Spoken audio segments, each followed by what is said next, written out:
La poésie, pendant des décades, s'est retirée de la société dans la mesure où elle a fui le lecteur, elle s'est enfoncée dans le livre jusqu'à fuir au plus profond de la page.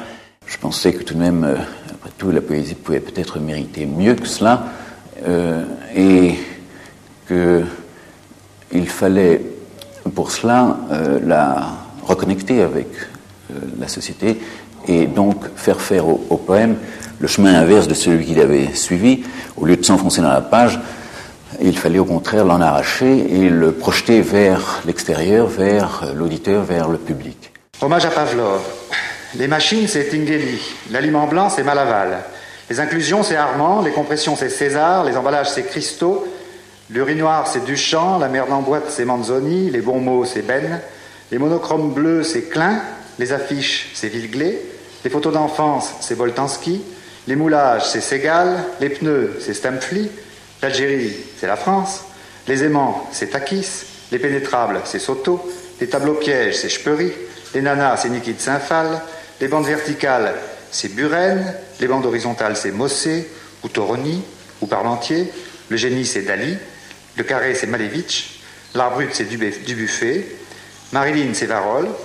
Et l'enfer, c'est les autres. Arracher le texte à la page implique un certain nombre d'exigences qui sont les caractéristiques même de la poésie sonore. Je crois qu'elle a d'abord à avoir conscience de l'espace dans lequel elle est amenée à être donnée, l'espace de la salle ou l'espace de la rue.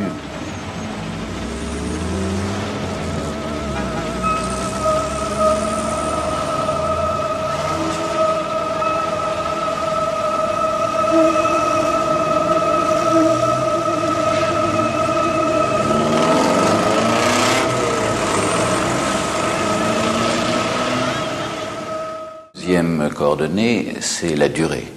Le texte a une certaine durée et la durée dans la salle et sur scène n'est pas la même. Donc il faut le savoir et il faut jouer donc de ces deux éléments.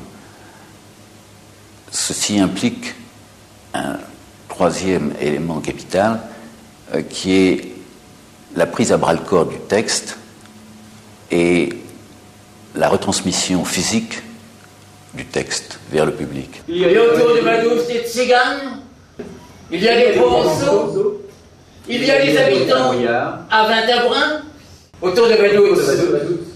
Il y a des Allemands, il y a autour de Vaduz des Slovaques, il y a autour de Vaduz des Magyars, il y a des Slovènes, il y a des Ligures, il y a des Vénitiens, des Italiens, il y a des Borceaux, il y a des habitants à Vintabrin. Ils vont être amenés à avoir, je crois, au niveau de l'écriture, au moment où ils sont en train d'écrire, une réflexion sur leur comportement sur scène, sur la façon dont le texte va être appréhendé une fois lu en public. Et il y aura donc, je pense, pour certains, pas pour tous bien entendu, mais une transformation au niveau de l'écriture qui va se penser étant lu.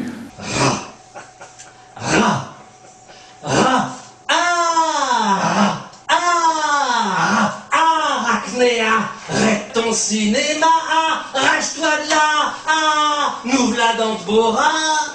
C'est comme des rats dans ce trou à rats, ma petite Dora. Ah, le gros rat, là,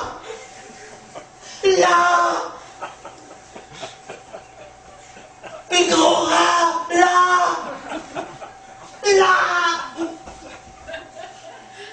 Rat froid, rat chaud, rat tiède, rat chaud, rat moncho, ramona. Ah, mon petit rat, bonheur, ramina, rat de mon cœur. Ah, le gros rat là, quelle horreur. Ah, le rat gros, le rat petit, le rat moyen. Ah, le rat mayana, le rat maya, l'endroit, ma barata, il y a des rats dans le ratin. Des rits, des rats. Les rats sont toujours partout. Ah,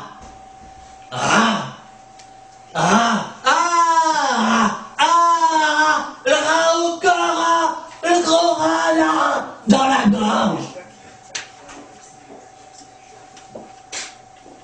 J'arrive au final. Le phénomène, je pense, qui ne fait que commencer, nous sommes au Moyen-Âge de quelque chose, après tout, va conduire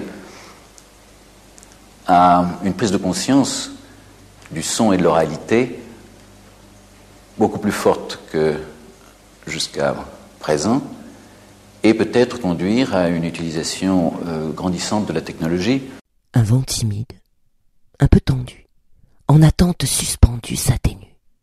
L'autre, piqué, moqueur, rythmé, saccade, cadence condensée.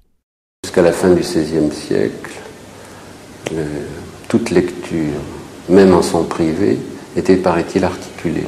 Je veux dire qu'il n'y avait pas de lecture qui ne passe par au moins un mouvement des lèvres et donc une articulation des mots. Du jour où on n'articule plus, l'espace change complètement. Je veux dire que ça se mentalise, donc tout se passe dans cet espace mental-là. Et là, tout à coup, l'oralité qui réapparaît, sans doute grâce aux médias actuels, bon, là, tout à coup, devient un problème.